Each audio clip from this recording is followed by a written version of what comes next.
The rain hammers the windshield on day 1.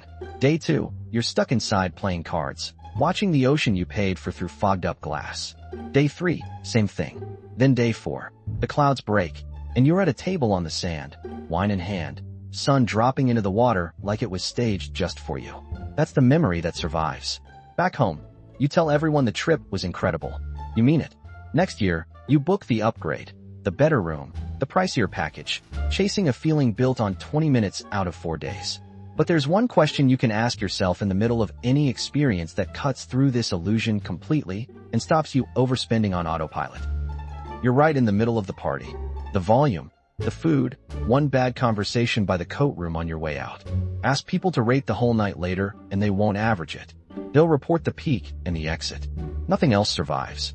Psychologists Daniel Kahneman and Donald Riedelmeyer proved this with colonoscopy patients. Extending the procedure with mild discomfort at the end made people rate the whole ordeal as less painful, even though they endured more total pain. Your brain isn't a recorder. It's an editor, cutting the footage down to 2 frames, the spike and the credits. And once you know it's editing, you start wondering what else it's cutting out. You step into the room already sweating. The scope goes in. Minutes pass. Real, felt minutes of discomfort. Riedelmeyer and Kahneman tracked patients through this exact moment in a real colonoscopy study. One group's procedure ended right after the worst of it. Another group's doctor left the scope in longer, adding extra time, but at a milder, fading level of pain. More total suffering, more minutes endured. And yet that second group rated the whole experience as easier to stomach. Less total pain lost to a gentler ending. Your brain wasn't grading the ordeal. It was grading the finale. You waited 40 minutes for a table that was supposed to be ready. The waiter forgot your drink order twice. Your entree came out lukewarm. By dessert, you were mentally drafting the 1-star review. Then the check arrives, and sitting on top of it is a slice of chocolate cake on the house with a candle stuck in it. You laugh. You forget the wait. You tip 30% and tell your friends this place is amazing. Nothing about the first 90 minutes changed. Only the last 90 seconds did. And that's the part that should worry you. You step off the ship in Cozumel or Santorini, and the sunset dinner is choreographed.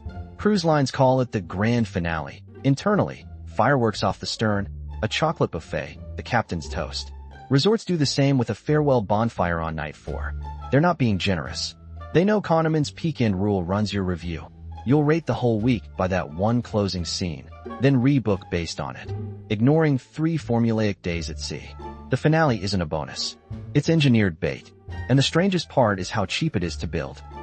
The trial's final day loads a banner. One last offer. Countdown timer, red numbers, a button that pulses.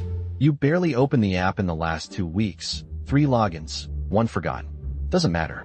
This screen is the last thing you see before the decision, and your brain weighs endings far heavier than middles.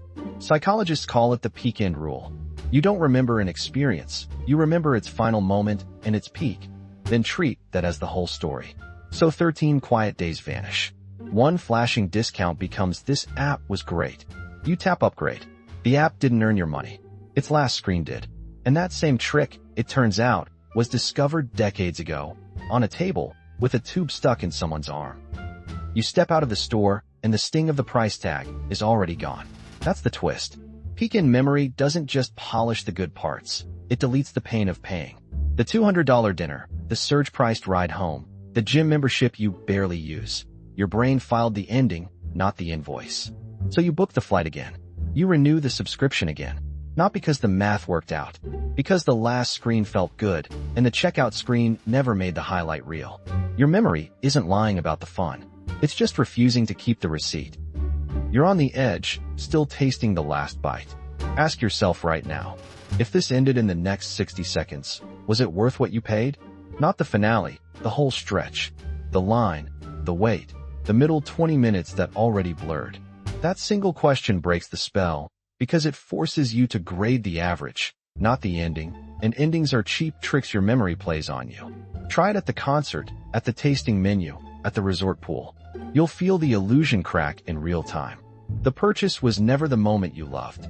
It was everything leading up to it, and you just forgot to check.